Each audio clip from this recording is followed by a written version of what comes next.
Өрөбүт чөрөбүт окурдук бүгүнгү керекетсеппен самай агас хастак. Тогуан хастак Элгендигидигер Тамара Кузьминична Филиппова. Народ кайыстыбатын үтөләк үлейте, горный улуғын, онна бәджігестәк нелеген бочоттақ олықтауға, Сағаш бөлгетін культурадың туйгуна, агропромышленный комплекс үтөләк үлейте.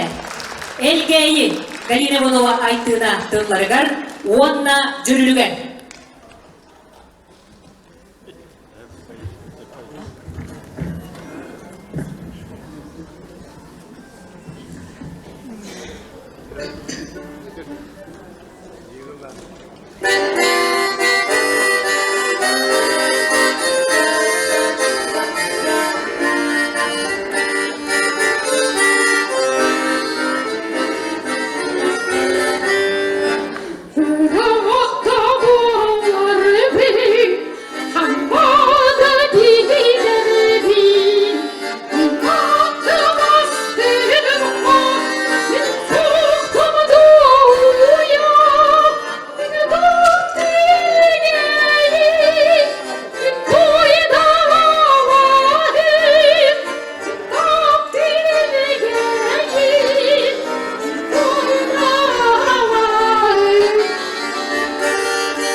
Tamara Kuzminichna Filippova.